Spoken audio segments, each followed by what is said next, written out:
Tak, bu video darsimizda taloq haqida gaplashamiz. Taloq gipoxondriya, chap gipoxondriya sohada joylashgan diafragma va 11 qovurg'alar oralig'ida joylashgan a'zo hisoblanadi. Mana bu 9 ko'rib turibmiz. Mana bu 10-11 qovurg'alar orasida joylashgan a'zo hisoblanadi. Bu intraperitoneal joylashgan, ya'ni preterperitoneal emas, intraperitoneal, ya'ni to'liq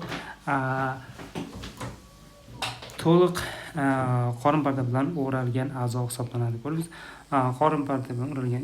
Buni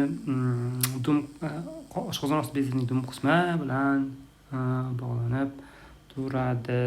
Bunda boylamlar bor, ko'rib turganimizdek.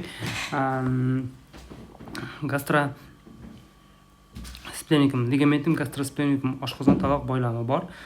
Ya'ni oshqozon bilan taloqni bog'lab turadigan va buyrak bilan bog'lanib turadigan, chap buyrak bilan turgan boylam ligamentum splenorenale deyiladi. Ligamentum splenorenale degan boylam bor.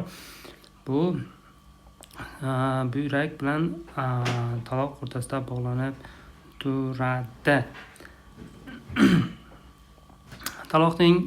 Taloqning venalari, arteriyalar bor. U vena va arteriya spenika deyiladi. Bu arteriya taloq arteriyasi bilamiz, truncus celiacusdan shoxlanadi. Taloqning ichida o'zi vazifasiga ko'ra ichida oq va qizil pulpalar bo'ladi. Oq pulpaning asosiy vazifasi immunofagotitozlarning javobining markazi hisoblanadi. Ya'ni bu yerda immunitet, o'zi taloq bu immuniy organ hisoblanib, chunki bu yerda faqat immunitet ishtirok etishi, fagotitoz jarayonlari bo'lishi va qizil pulpada esa bizda trombosit va leykotitlar, trombosit va qizil qon tanachalari parchalanadi.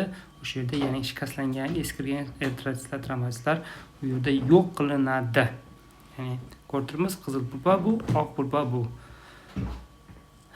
Tak, bu yerda qayerga qo'yilishi, taloq venasi ko'rib turibmiz, portal venaga borib quyiladi.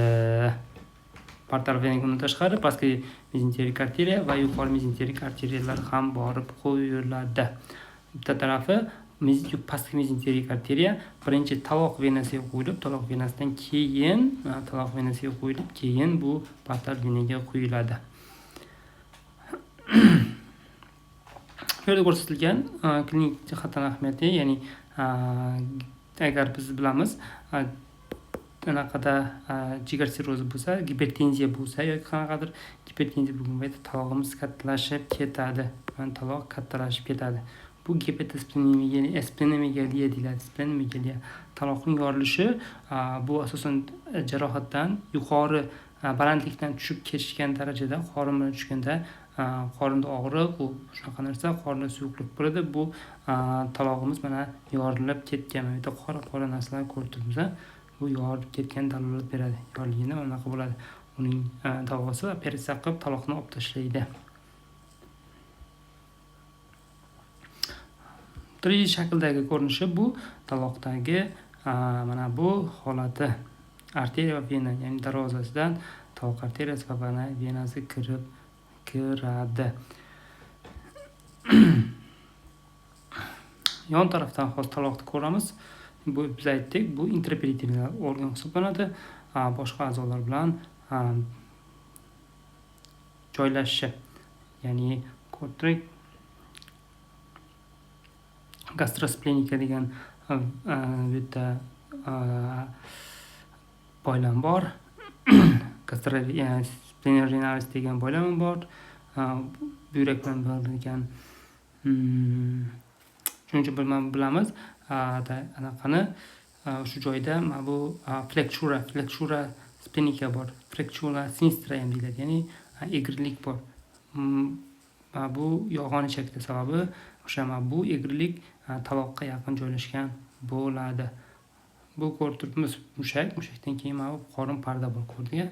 Qorin parda, peritoneum joylashgan bo'ladi. Umumiy Qaraganda taloq haqidagi umumiy tushunchalar. Bu yerda talog'imiz boyagidek 9-11 qovurg'alar orasida joylashgan.